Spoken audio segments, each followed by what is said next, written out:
Good morning, everyone. Thank you so much for joining us. My name is Lee Harrell. I am the Vice President of Advocacy with the Tennesseans for Quality Early Education. Thanks so much for taking the time this morning to learn about TQEE's legislative priorities this year, with a special highlight on some TANF legislation that we think is very important. Today's webinar format is that your video and the chat boxes are disabled. However, we encourage you to ask questions via the Q&A box there at the bottom of your screen underneath the video. We have some questions that were submitted prior to the start of the webinar, so we'll get to those first later into this schedule, and we'll get to the other questions as they are submitted. We may ask you to unmute yourself and to actually ask those questions of our legislative panelists directly. A reminder, this webinar is being recorded, and right quick on your screen, you can see a quick run through. We will have a good in-depth conversation with our panelists about the Tennessee Opportunity Act. We'll then take your questions regarding that legislation, and then we'll briefly discuss two other priorities around the Child Care Task Force and the School Nurse Bill. So let's jump right into it. I'm very happy to welcome and introduce our legislative panelists, Senator Bo Watson of Hickson, Tennessee, right outside of Chattanooga, and Representative David Hawk from Greenville, Tennessee. Gentlemen, thank you so much for joining us. If you wouldn't mind, please give us kind of some background on TANF, which is the Temporary Assistance for Needy Families program, as well as the work that you and your colleagues have been engaged in on this issue over the past year. Okay, well, Lee, thank you, and thank you to TQEE for helping us organize this and put this together, and thank you for all the folks who are in the audience. We appreciate your commitment of your time, because it's the most precious commodity we have, because you'll never get it back, so hopefully we will make this productive for you.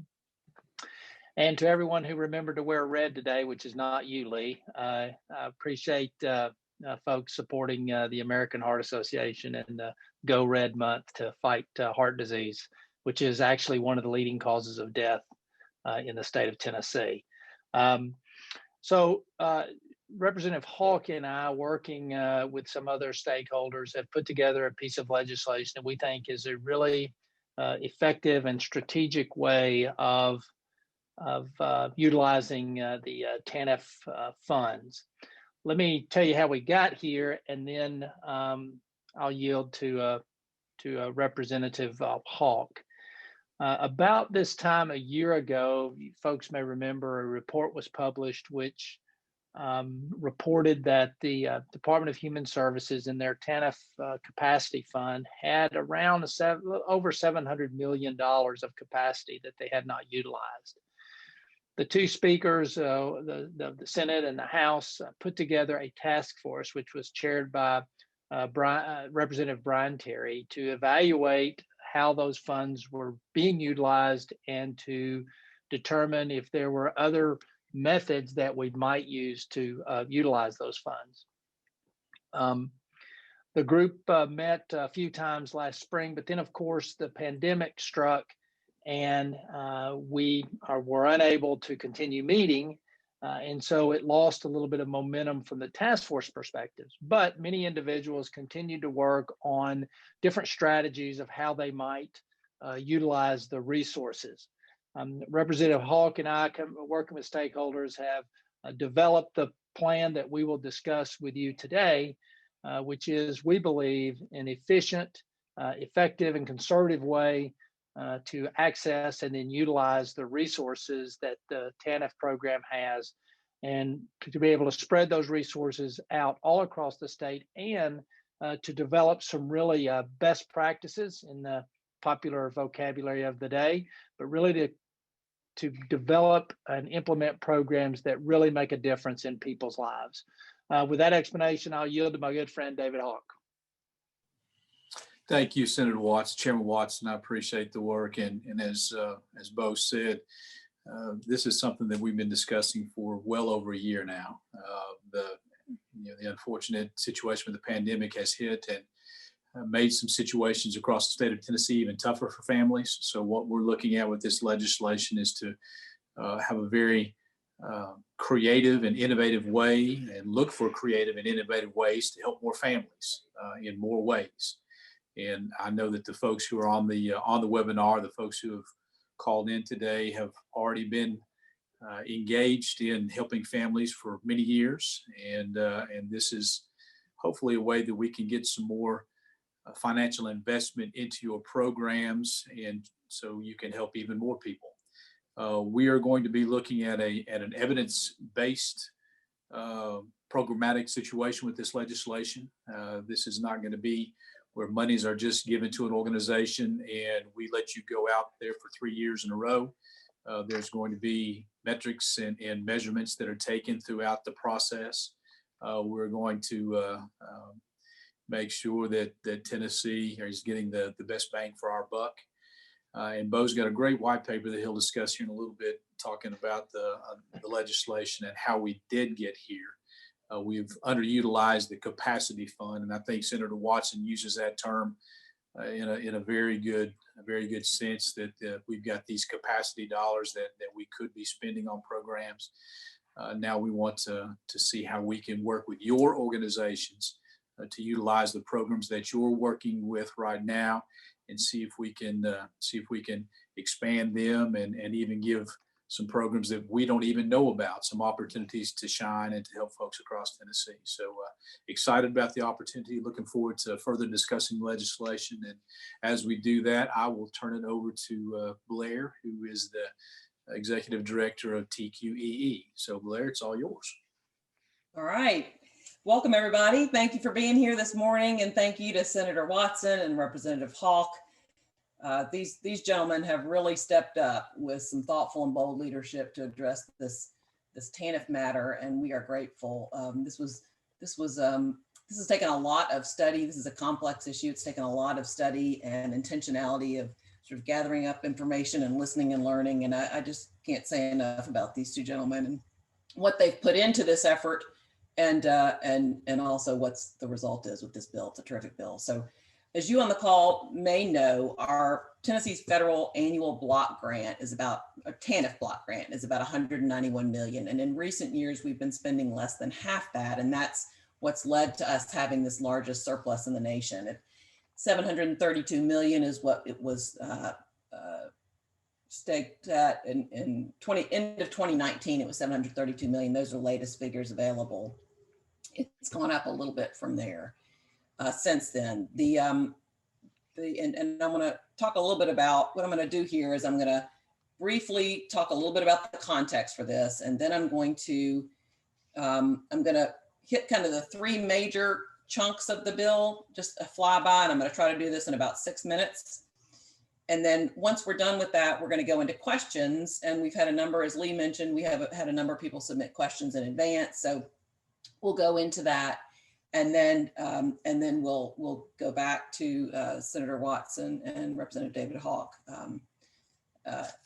Actually, we're going to do that right after I do my presentation. But okay, so context. Speaking of need, sort of getting the funds to where the need is. Half of all children in Tennessee between the ages of birth and age 8, that's more than 358,000 children, live in households with incomes below 200% of the poverty level. That's putting that in annual dollar figures, that 200% of the poverty level, that's $52,000 annually for a family of 2 adults and 2 children.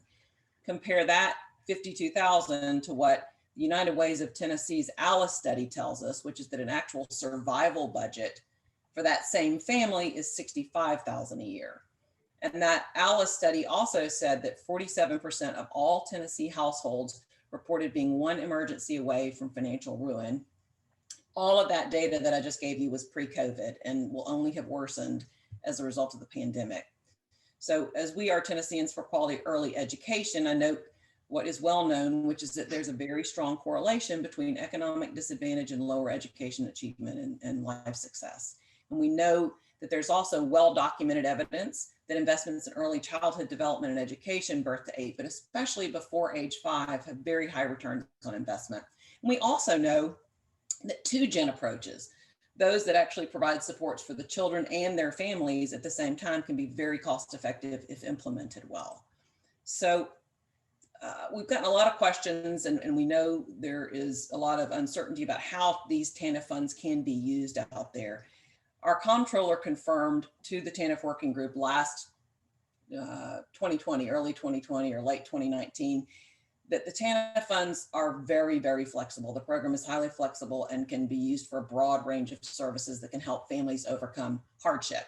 There's basic cash assistance, which eligible families can get payments for food and housing and clothing and basic needs. Childcare, evidence-based home visiting programs, parenting skills coaching, mental health counseling and substance abuse services, after-school programs and tutoring programs, job training, apprenticeships, emergency help for families in crisis like emergency food and housing. It's a big range of ways to deploy these resources to help families overcome hardship. So let's talk about the bill now. It does three main things. The first is it establishes a very reasonable reserve. The second is it provides $300 million of the reserve over 3.5-4 years for the Tennessee Opportunity Pilot Initiative.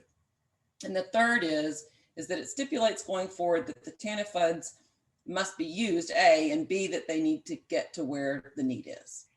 And so I'm going to talk briefly about all three of these. First, the reserve. And Jonathan, if you put up the slide, the reserve slide, this is what you see here is a depiction of the 50 states that's along the bottom there, listed along the bottom. And those bars represent their reserve amounts as a share of their annual federal TANF block grant for 2019.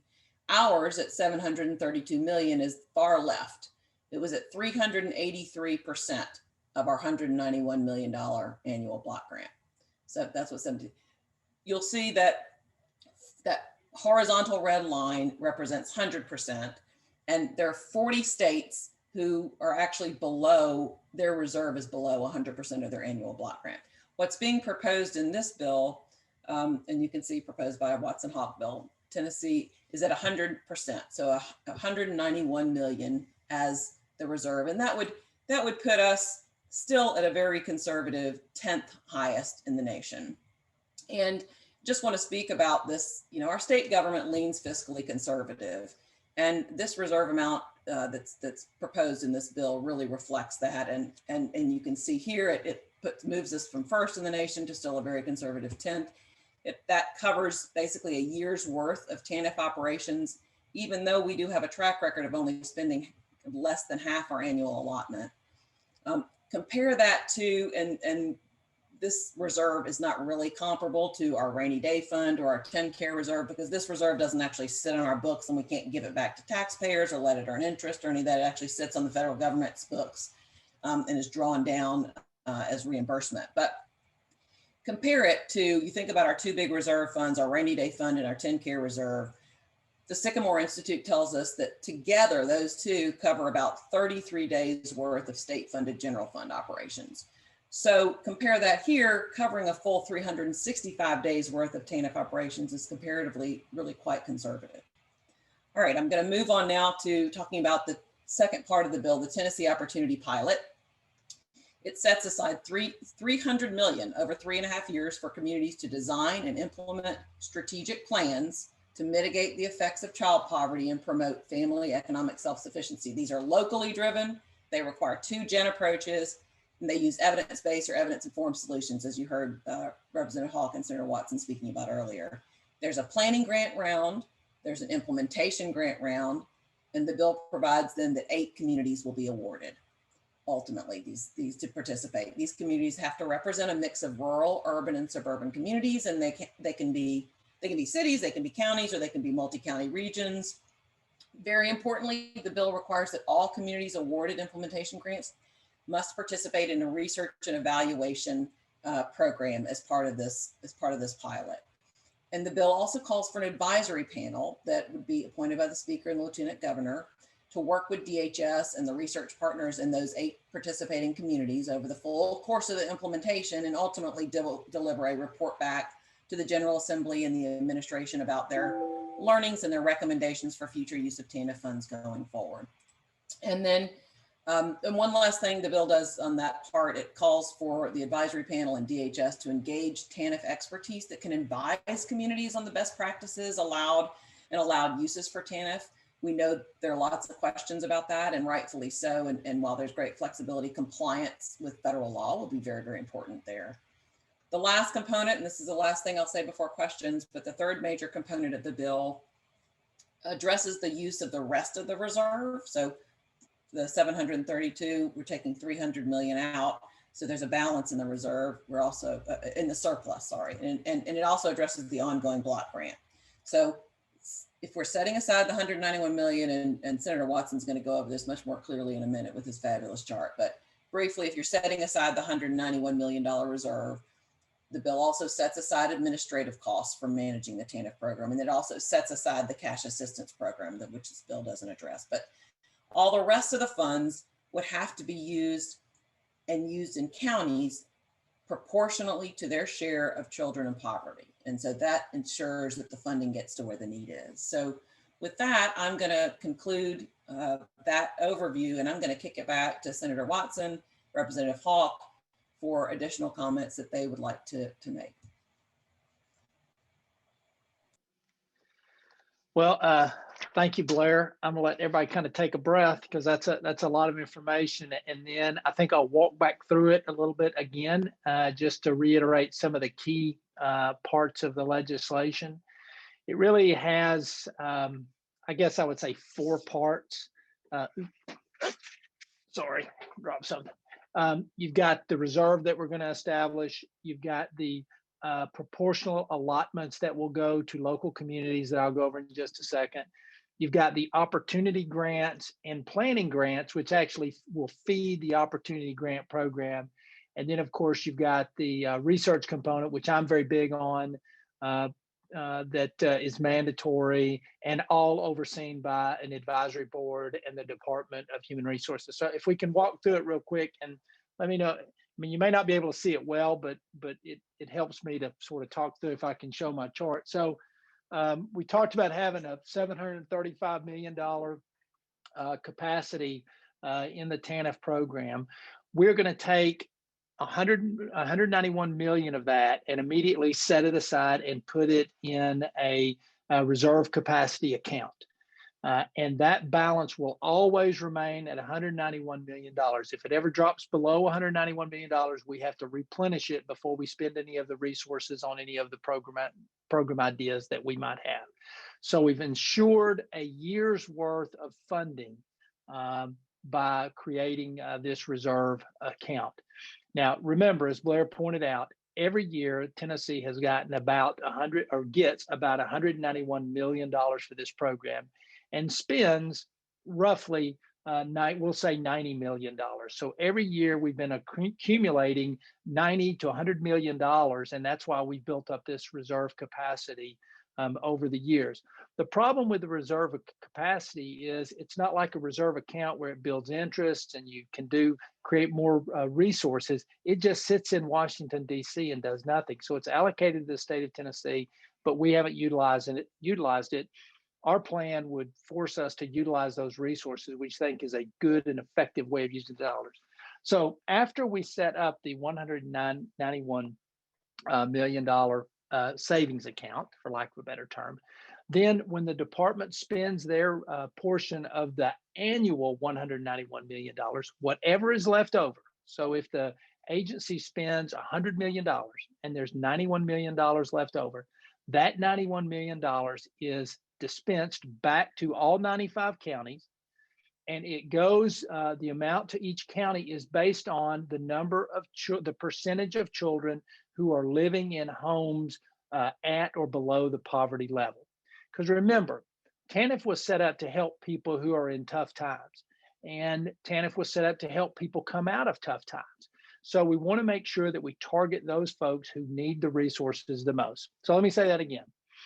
When the agency gets their $191 million allotment, after the agency has spent all the money that they normally spend out of that $191 million, whatever is left over, the balance of that is distributed to all 95 counties based on a formula of how many percentage of children living in households at or below the poverty level. A really, really key part. The second part, which is really kind of the exciting part for Representative Hawk and I, is we take 300 million. Now remember, we had 735 million We took 191 million to set up the account. So that leaves us, we're still in the 550 million dollar range. We then take, and I'm going to turn my camera just a little bit there. Good. Okay. We then take $300 million of that, and we are going to set up a program which will tap into the creativity of agencies all across the state of Tennessee. And here's how we do that. We will take $5 million of the $300 million that we set aside, and we are going to distribute that to organizations which are seeking apply for a planning grant. That is to create an idea or to enhance an idea that they're currently doing. $500,000 grant to develop an idea which will then compete for a larger grant. So we take $5 million and we give out planning grants at $500,000 a piece to agencies and organizations all across the state of Tennessee. The objective there is to tap into the creative minds of as many Tennesseans and as many Tennessee organizations as we can.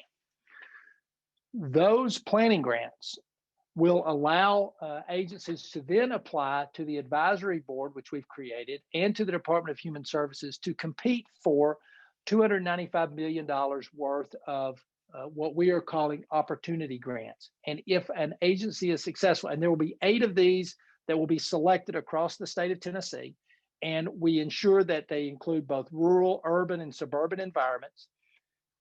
8 will be selected, and they will be funded for 3 years at $10 million per year. And they will undergo rigorous research and review, something like a randomized controlled trial, which is the best type of study for these kinds of programs.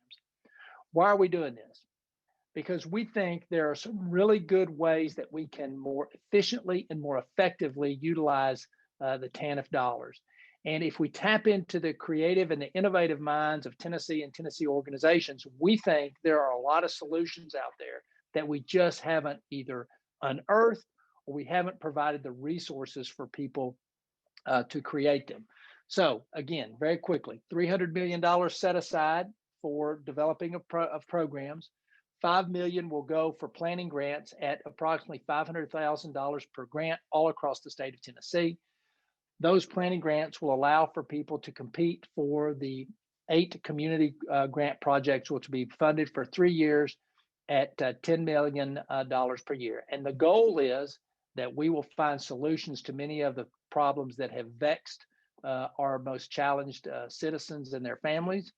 And then, as Tennessee has led in so many other areas, we may create a program or an idea that not only scales up to, all across the state of Tennessee, but also other states start looking at what we've done and adapting their programs to our programs, because we're not the only state that deals with family and children in poverty. Blair, that's a quick synopsis of our bill. I'll yield to Representative Hawk to see what I've left out. Senator Watson, Bo, as always, you did a great job, and we're going to have those whiteboards framed for you at least, and maybe I'll get one. Maybe we'll auction those off for charity and make a little extra money for one of our folks listening in. Great points, and just to reiterate a little bit about what you mentioned at the beginning of your talk. Yes, the opportunity grants, there are some large, substantial opportunity grants that are going to be available. We're going to have a lot of set of eyes, the advisory council that we're going to be setting up to have those eyes and ears and make sure that these evidence-based programs are working, to make sure that there is a check and balance. If we're spending money in an area that we are not getting the return on investment, then we need to move on to something else. So there will be a substantial set of checks and balances in this, as you mentioned, and just to reiterate that. Something else too, I want folks to understand and to realize the community aspect of it. All 95 counties are going to be able to participate some way, shape, or form.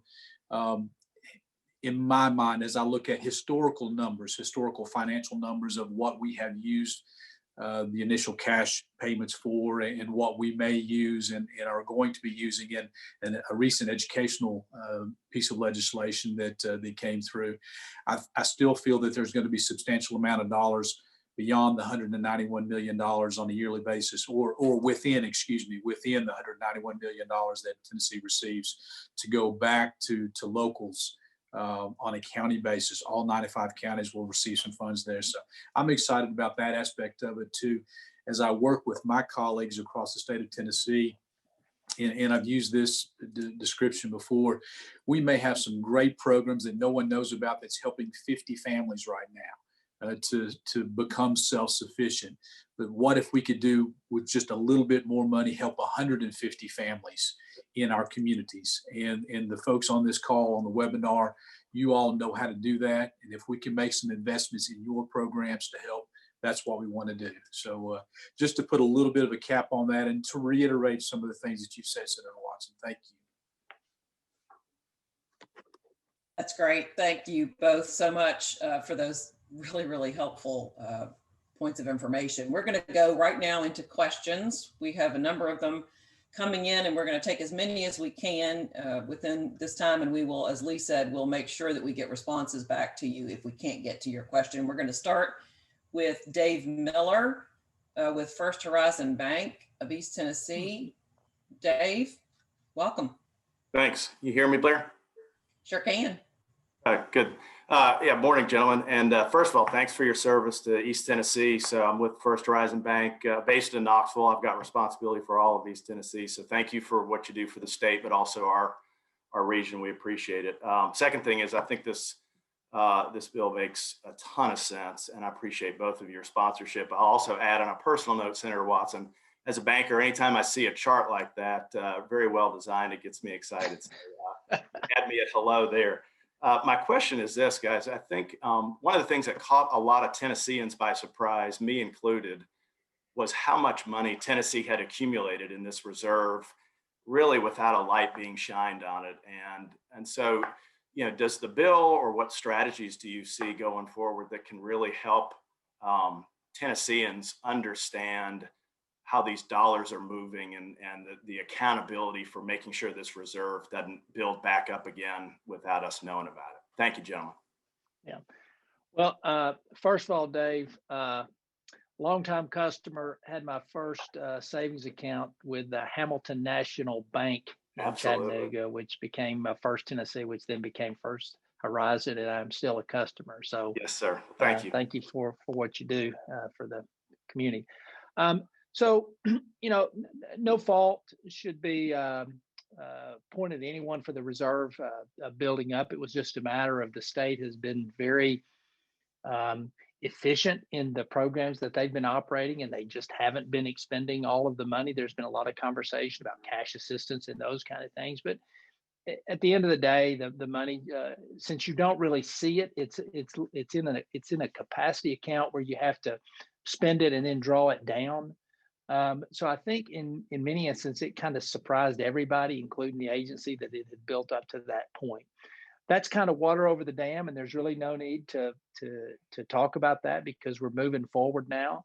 What we do is set up what we believe from a banker's perspective, we put up a safe balance that we leave over on the side so that we don't touch it in case we have catastrophic events that cause us to spend beyond our annual allotment.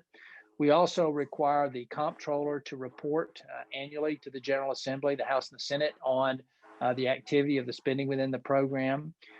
We also, in order to avoid building up another reserve like this, the legislation you will read requires that the $191 million allotment, or whatever that might be in the future, 100% of that must be expended on an annual basis. Now, remember, we're keeping a year's worth in reserve. So we always have a year in reserve, but 100% of the money has to be spent. That's where, when I was talking about earlier, that after the agency has performed all of its duties and done the cash assistance and does all the things that they do out of that 191 million, whatever is left over is then proportionally divided to all 95 counties based on the percentage of children living in homes that are at or below the poverty level. That number is established by the comptroller of the Treasury so that we are consistent in how we are distributing the funds. I hope that answered your question. It does. Makes a ton of sense, and we appreciate it. Let us know how we can help. And I'll add in there as well, Senator, and Dave, thank you. I'm a First Horizon customer as well. It's a small world, just to add the current programs that have been approved that have a life within the TANF program now will continue. The cash assistance program, that may be one of the reasons the surplus started to grow as much as it did 4 or 5 years ago. We increased that by a fairly small amount, but we weren't sure exactly what it was going to take up from the $191 million a year. Obviously, it did not take as much as we had anticipated. So several reasons why that grew, but current operations and programs that have been approved are going to continue. We're just going to give some more opportunity and put some new eyes on some new potential programs here as well. So thank you again. Thanks, Blair. Thanks, Dave. Thanks, gentlemen.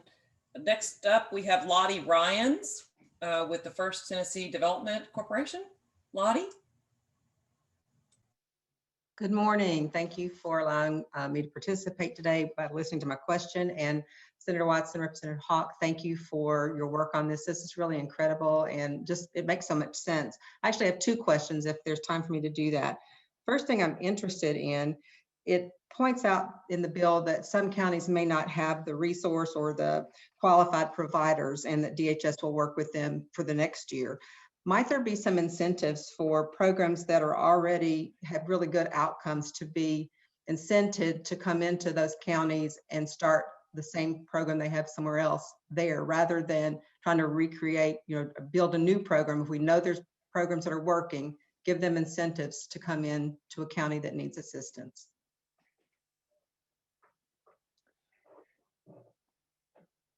I can tackle that, Bo, and thank you. We've had the discussion. And Lottie, thank you for everything that you do with workforce development in your role as well. Yes, and I've used our region in previous conversations. Hancock County is a small county under 10,000 in population, and they may not have the provider agencies or organizations within the community. A short answer is yes, that those communities will be able to partner with other nonprofits or other opportunities that could derive from an adjoining county, or even maybe a hub county that may have spokes that go out into all 8 counties or a certain area. I know we have development districts across the state of Tennessee that have strong ties in their regions, human resource agencies across the state that have strong ties in their regions and can reach out to a certain number of counties. So my vision, I can certainly see that the intent of this legislation would be to, yes, allow partnerships of that nature to go in communities that may not have a provider there. Wonderful, thank you. So in my work with the development district, which is the 8 counties in Northeast Tennessee, I work on workforce and literacy. So really from birth to retirement, if you will. One of the things that is a challenge is the quality daycare, and Blair mentioned the ALICE population. So people being able to afford quality daycare, even if there's availability of seats in their area. We have one sliding scale provider in the regions that I'm aware of. Might there be vouchers?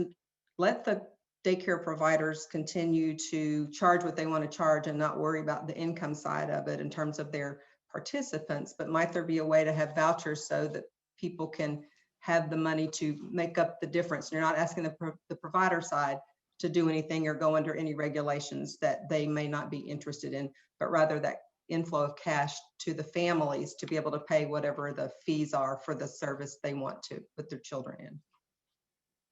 Does that make sense? Yes. Well, the legislation doesn't restrict the ideas that might come out of the opportunity grants or outside of the planning grants. So, for example, you might have an organization like yours that puts together that kind of proposal, gets funded at $500,000 to execute it, competes and wins one of the 8 opportunity grants across the state, and is funded at $10 million a year for 3 years to prove the efficacy of what you're doing. That's how we want the process to work. So another example that actually came out of our working group was someone had the idea of cash assistance. Wonder if for someone, as an incentive for someone who's receiving a TANF cash assistance, if they also were attending a TCAT or were attending some kind of higher education, could we enhance their cash assistance? Well, that again would be an idea that might be proposed, might be one of the planning grants funded at $500,000, and then also compete as one of the larger grants. So we aren't trying to in any way dictate the ideas or concepts that might be developed. We are actually encouraging all of us to think outside the box, and let's figure out and fund those things that we know have the largest efficacy and are the best run programs. The research that we're doing, which is unique to this legislation, it is rare, if not ever, that you actually have legislation including a research component as a requirement, is designed to help us make those decisions about programs and do course correction on a program if it's not achieving the objective before we've exhausted all the resources. Outstanding. Thank you. Thank you, Lottie. Appreciate it. All right, we're going to move to Naomi Asher with the United Way of Anderson County, home of Oak Ridge, right? Hi, Naomi. Hi, thank you guys so much for this. Yes, I am Naomi Asher. I'm the executive director for United Way of Anderson County. I have Anderson, Campbell.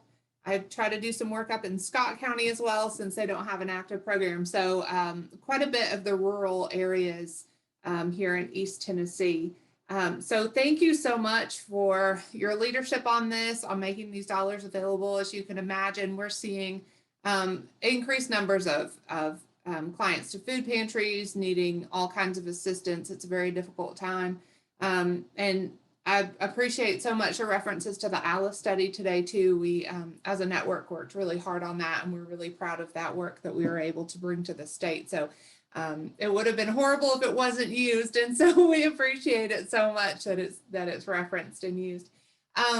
So I just have one question that what we've noticed is Tennessee pays among the lowest cash assistance grants in our nation. And I know you've referenced it a little bit, but does this bill directly address the cash assistance program?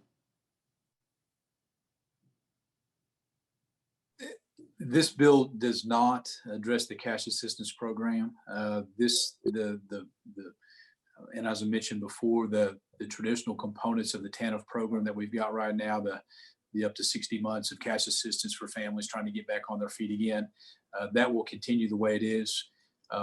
We have not seen a proposal to do anything. As I mentioned, and I think I sponsored the legislation.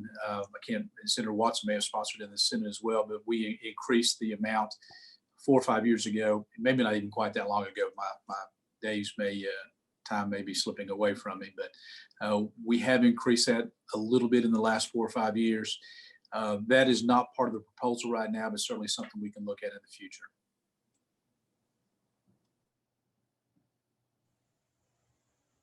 Again, Naomi, that's one of those kind of, first of all, I guess I should give a shout out to Anderson County. That's where the Lieutenant Governor and Speaker of the Senate, Randy McNally, resides. So I better be sure I touch that base.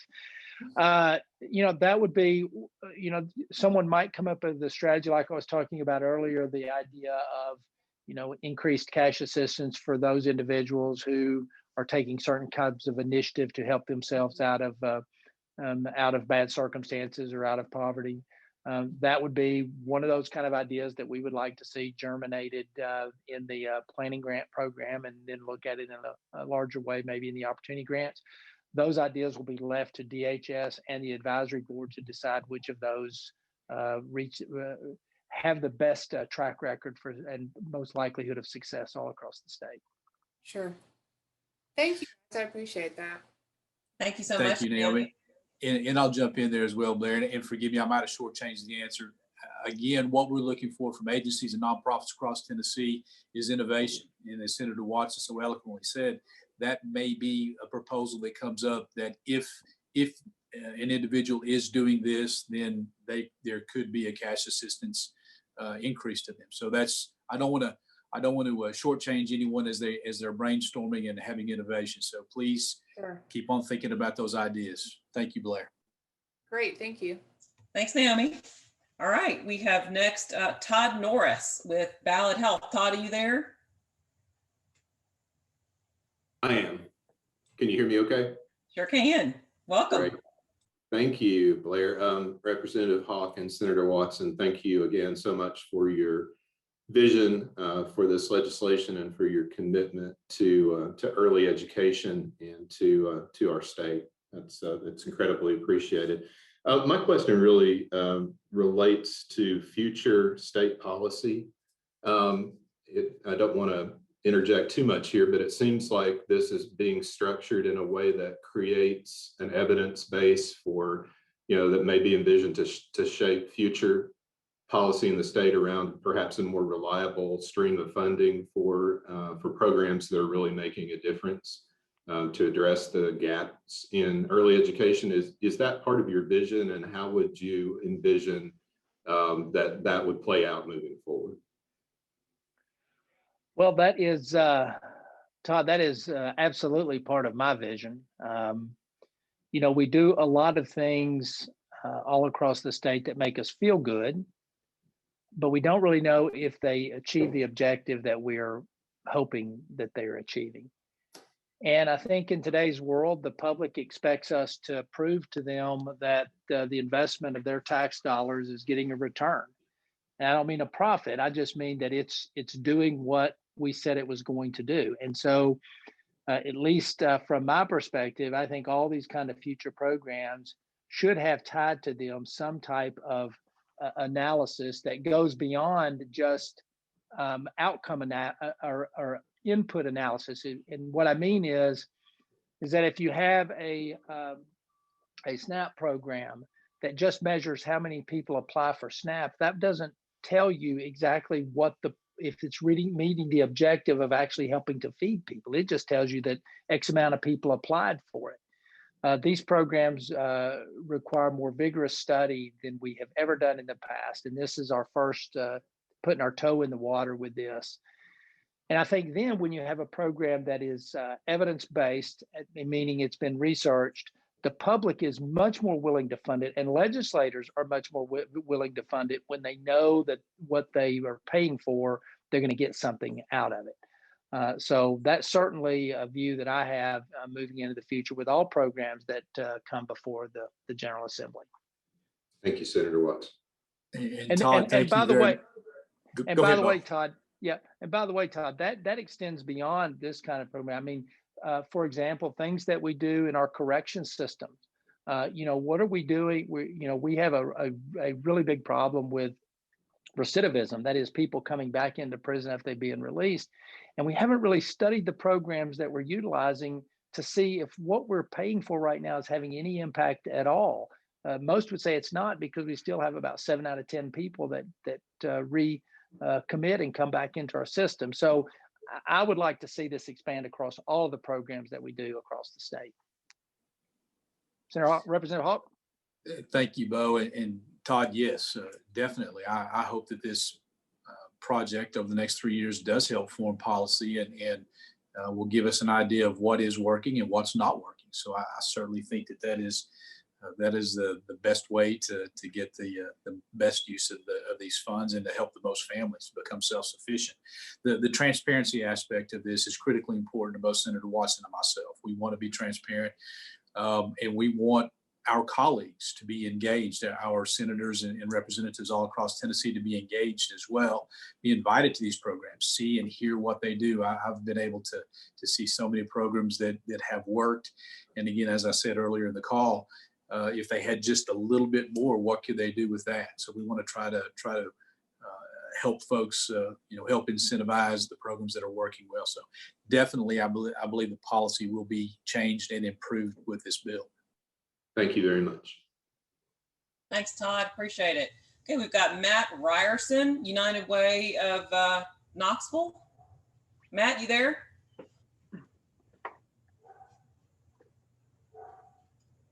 Yeah, can you hear me? Yeah, hey. Hey, everybody. Yeah, Matt Ryerson up here in Knoxville. First of all, thank you both for the work that you're doing. We appreciate it. And Senator Watson, I actually live down in the Chattanooga area and Cleveland, and I had a chance to watch your work over the years. I really appreciate all you do. So thank you both for your work on this project and moving forward. I have one quick question for you. Would you describe the timeline and process of selection for the communities that would be participating in the Tennessee Opportunity Pilot? Yeah, sure. So the idea is that trying to look. So by July of 2021, okay, we will be in the process of selecting the planning grants. So that's the $5 million that we're going to invest in grants of about $500,000 per grantee to begin working on either enhancing or developing or innovating a program. And then in fiscal year 2022, okay, which would be the next year, fiscal year begins in July 1 of 2021, the fiscal year of 22 begins. In that year, we will begin looking at which of these planning grants, and I would say that'd be later in the year, we'll start looking at which of these planning grants would start to percolate up and to the DHS and to the advisory board. So by the end of fiscal year 2022, which would be June 30th of 2022, we will be in the process of selecting the 8 grantees that would create the opportunity grants all across the state. That's excellent. I appreciate the timeline. So, and I love the way you're laying this out. I think too many grants miss the opportunity to really have a planning period, which really helps us launch programmatic work in a best practice way. So again, thanks for your thoughtful approach on this. Well, you're welcome. I wish these were all my ideas, but I've had very few original thoughts in my ideas, but I do listen to smart people. And when they give us good ideas, I jump on them. And of course, as any good politician, I claim them to be my own. But let me again say, I think you're right. I mean, we are trying to, really be innovative and creative about this. So we're trying to make sure we give everybody an opportunity to develop their best plan so that we make this program as effective as we possibly can. Awesome. Thank you, Senator Watson. All right, we're going to, I think this will probably be our last question before we touch on our child care bill and our school nurse bill. Miles Burdine, Kingsport Chamber. Welcome, Miles. Oh, wow. Oh, hey, Blair, you won't know this, but Miles does. I am a alumnus of the Leadership Kingsport program. I lived in Kingsport back in the late 80s and the early 90s. And so Miles, a big name up there in the Kingsport area. Yes, he is. And a celebrity too, Miles. His daughter has written, while he's trying to unmute himself, his daughter has written published a new children's book. And he was just on a little late to this because he was, can I say that, Miles? Because you were being interviewed about it, because it's about your family, right? It is. It's called Live Like Grunt. It's about my dog being around my 3 daughters when we were raising the kids. So it's a good book. I'll get one to you. And Senator, we miss you up here. You need to come back. I see Representative Hawk nodding. You know where the best place to live is, don't you? Right here in the midst of it. We call it God's country, Miles. So yes. Yes, sir. Gentlemen, thank you very much for your sponsorship of this bill. It's a sensible bill. It's a good bill. Thank you for your leadership. My question is a simple one. By the way, I'm the board chair of TQEE right now. Should mention that. But my question is simple. How can we help to advocate for this bill? Well, obviously, and Miles, you know this, but and I suspect many of the people on this call know this, but speaking to your individual legislators, House and Senate members that represent your area is critically important. Members respond to critical mass If one person says something to me, it means a little bit, but if a lot of people say something to me, it means a whole lot more. It's not about being reelected. It's about trying to listen to what your community is telling you. And so the more people who engage themselves in this conversation with their local legislator, the more the local legislator begins to understand that this is a really important conversation and issue that's going on in the area that they represent. So reaching out to local legislators, obviously the tried and true methods of letters to the editor, getting your local media interested, those are all important. Now look, Representative Hawk and I have put what we think is a really good piece of legislation. There's going to be some other pieces of legislation out there. Legislators have all kinds of ideas of how to spend money.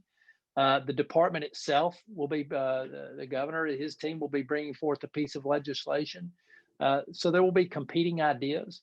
We think we have a really good idea, but we're not prohibiting the fact of we may want to partner with some of the other bills because somebody else may have a good idea that we can incorporate into our bill. But we think we've laid the groundwork of a really well thought out strategic way of utilizing these resources in a way that gets Tennessee and Tennesseans the biggest bang for their buck.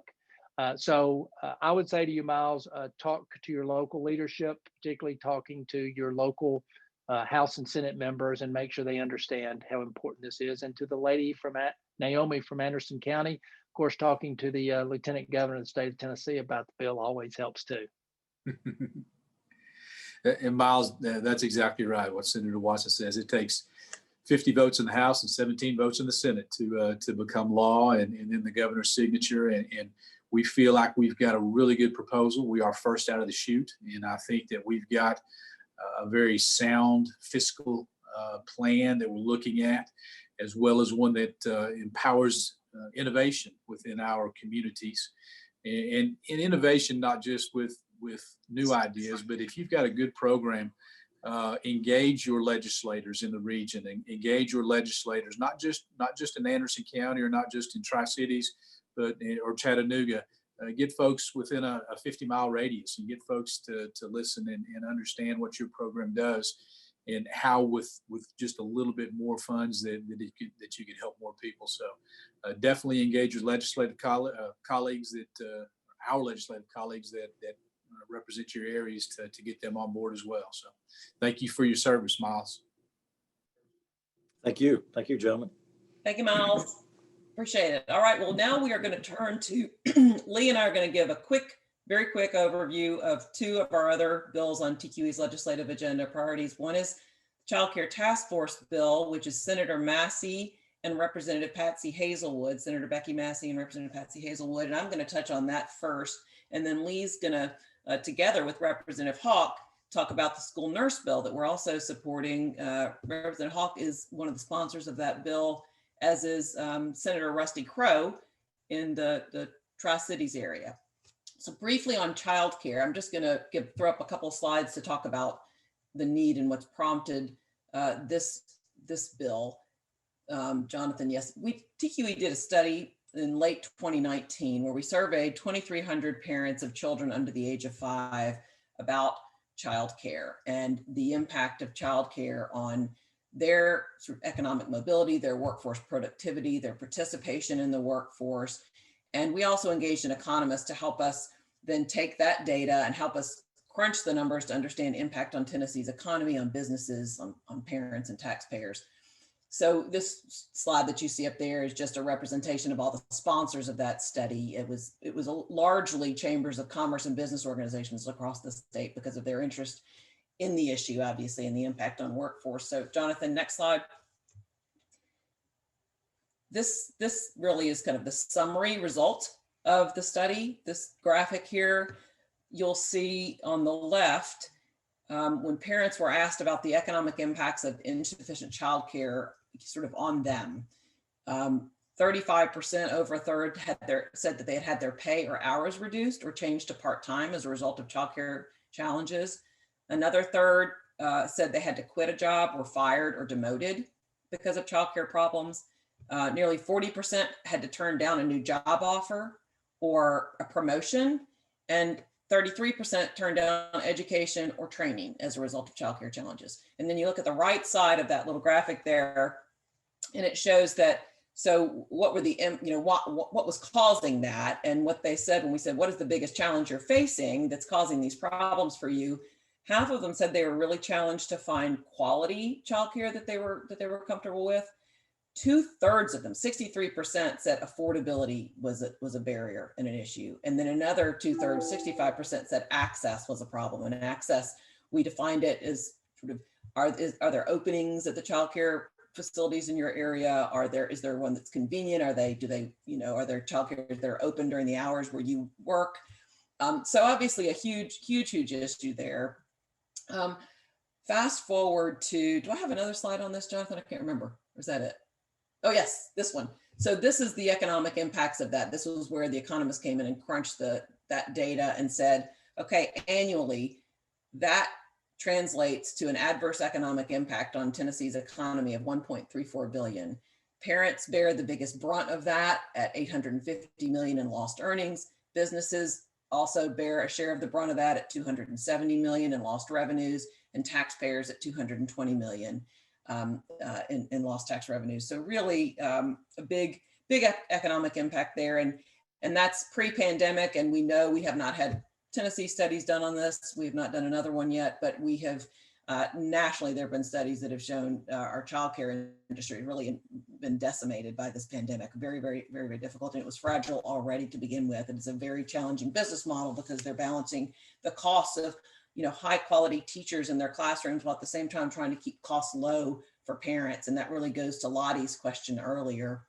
So this bill, I'm very grateful to Senator Becky Massey and Representative Patsy Hazelwood for this bill, because what this would do, it says, look, we need a strategic plan, and not just the kind that you put on a shelf. We need a strategic action plan for how we're going to address affordability, quality, and access in Tennessee. And that's really what this does. It sets forth a year process where there's a task force established, and they are charged with coming up with that strategic plan that has outcomes, goals, metrics, timelines, accountabilities associated with it, and which also looks to streamline existing resources that can be used. We have Department of Education and Department of Human Services, both of whom operate child care operations and have separate monitoring systems and separate standards for participation. And we also have opportunities, I think, for business engagement. We've been surveying businesses on this lately, and businesses are interested in being a part of the solution. And so this would also create an opportunity for creating those kinds of partnerships. So very, very grateful for that. And there's, this is one of those resources. There's another federal resource that comes in for childcare called CCDF. And not this past year, but in years prior to that, we've had a track record of underspending on that too. We forfeited, upwards over 200 million really in the CCDF funds, and those are not stockpiled like TANF funds. So, so big opportunity here and very supportive. We're going to go, I'm just stopping. We're about 1 minute to our hour, and we're going to go about 5 minutes over, 6 minutes over, because we're recording this. So, and it will be made available. So if you do have to jump off, obviously feel free, but we're going to take another 5 minutes here. And I know we have a few other commenters in the hopper, and we're going to hear from you hopefully in just a second. Lee, back to you. Thanks, Blair. I just briefly want to introduce the issue of school nurses, and I want to happily hand it off to Representative Hawk. We're fortunate in Tennessee that since 1992, with the creation of the Basic Education Program, which is Tennessee's funding formula for how the state and local governments should fund schools, we're fortunate that school nurses have always been part of that plan, part of that formula. Where we're maybe a little unfortunate, and maybe we recognize there's a need now, is that in almost the 30 years since the inception of the BEP, the ratio for school nurses, which is one school nurse is generated in the formula for every 3,000 students, that ratio has not changed or been addressed in some 30 years. I know I speak for TQEE and probably for most of you on the call, when we see a direct correlation between a child's physical, emotional, and mental well-being and the prospects of academic success. So with that, I will turn it over to Representative Hawk, who is the sponsor of House Bill 537, to talk about that legislation. Thank you, Lee. And we have been talking about the school nursing ratio for several years now and trying to improve that. And I don't want it to sound like we're we're only funding one nurse for every 3,000 students, but many school systems have more than that, have more nurses in there. And the ultimate goal is to have a nurse, medical professional in each school building. In the 30 years since the BEP has been in place, the needs of our students have changed. There are many students who have complex medical needs, and our teachers are not equipped or trained to be able to handle some of these situations. So we're trying to figure out a way to get more nurses in there and help our local school districts be able to fund those positions as well. Several school districts across the state that do have more than the ratio, more than one nurse per 3,000 students. They may have already one nurse per school building.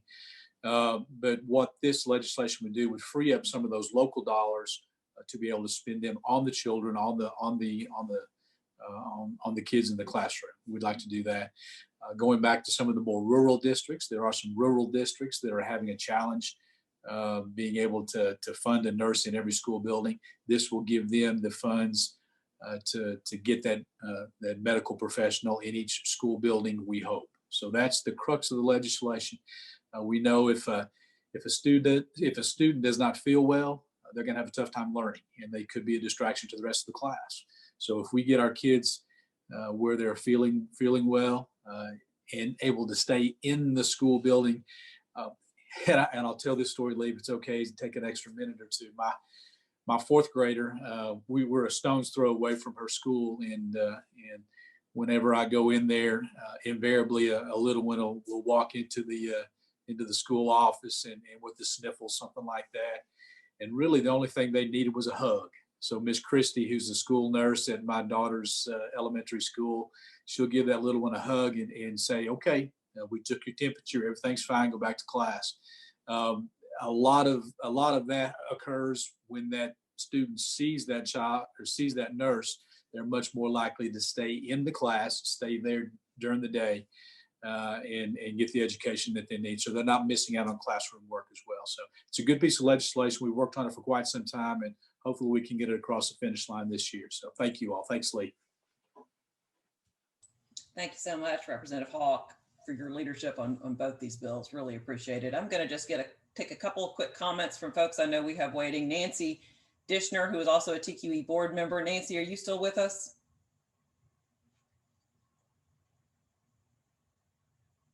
Here she is. Nancy with the Niswonger Foundation. Can you hear me now? Sure can. Thank you. Great to see you folks today. And thanks so much for letting me just speak a word. It's not even a question. It's just a note of thanks. And to my good friend, Representative Hawk, thank you so much for what you're doing to support our children. To Senator Watson, I am extremely grateful for your support of the TANF legislation and what this can mean for our state and for our children. I am particularly appreciative also of the support that you would provide to the Child Care Task Force, because I think that it's important that as a state, we really address this issue very carefully and very deliberately. And for all of the things you're talking about, taking an evidence-based approach, we are so appreciative of that. The Niswonger Foundation, that's how we do our work, and we know that it does work when you're doing things and looking at it from a data-driven perspective. So thank you for that as well. And finally, to this nursing bill, I remember distinctly, although it's been a number of years ago, walking my 5-year-old son to his kindergarten class after I knew that he was a type 1 diabetic, and having to leave him in that setting, knowing and believing and trusting in a teacher to help and take care of him who had no experience whatsoever in working with a diabetic child, but knowing also that there was no healthcare professional in that school to take care of him if there was an emergency. Then I pair that, if I can, with again, some years ago, but being in that classroom as a teacher and having the care of a child who had a special need illness and not knowing how to do that, and how frustrating that is for a teacher to do that, knowing how badly we want that child to stay in that classroom and have that chance to learn. I think the nursing bill is a huge lift, and it's a huge lift for our state to take that commitment. But the return on investment of that and taking care of those children is just absolutely tremendous. So thank you so much for that. And finally, Blair would kill me if I didn't say, I'm very, very proud to be a board member of Tennesseans for Quality Early Education. And we thank you for the work that you're doing for us. Thank you, Nancy, so much. I'm going to do one more acknowledgement. Mary Graham, if you are with us still on the line, Mary Graham leads the United Ways of Tennessee and also the Tennessee After School Network. And she's just been an incredible partner and will continue to be an advocacy partner for all these bills as we go forward. Mary, are you there? I am still here. Thank you. Thank you. It is such a, this call has felt like high school reunion. It's so nice to see so many of our United Ways as well as partners and friends. And we're grateful to TQEE for their leadership and partnership on all this work. And I have to say to the two of you, you are to be commended again. I know everybody's saying it, but you are former legislative champion awardees for us. And here you go again, being fabulous. And we are running out of crystal to give you. But I want to say how excited we are about all this legislation, what it will do for low-income families, and the opportunities to be innovative and to evaluate that work smartly. It's just a smart approach to these TANF dollars. And I also want to say these other two bills that were discussed, the school nurse bill and the child care task force bill, fit into this work so effectively in supporting our kids. And so we will be getting the troops out to support this work everywhere we can. And just really a big thank you is all I really want to say. Thank you to everybody. Thank you so much, Mary. And I'll mention, obviously, Representative Hawk is, of course, supporting his own bill. He's sponsoring that bill. Senator Watson is graciously stayed on the call with us. He's not listed on our child care bill, listed on our school nurse bill, but Senator, certainly consider yourself lobbied. Lee, with that, I think we're ready to wrap it up. You want to make some closing remarks? Absolutely. Thanks, Blair. And thank you, Representative Hogg and Senator Watson, so much for taking the time, not only today, but for the other two webinars this week, for taking the time to be with our folks. Thank you to all of our attendees. And we had a couple legislators on the call today also. So thank you all so much for your attendance. In the near future, I'll be reaching out to give you actual links to all three bills, which will all be filed by early next week, and to also give you opportunities for how you and your organizations can be supportive and be engaged in the process. On the slide here, you see my email address. If you have any questions or if I can be helpful in any way, please do not hesitate to reach out to me. Again, thanks so much for everyone. This will be recorded and made available in follow-up emails. And with that, we are adjourned. Thanks.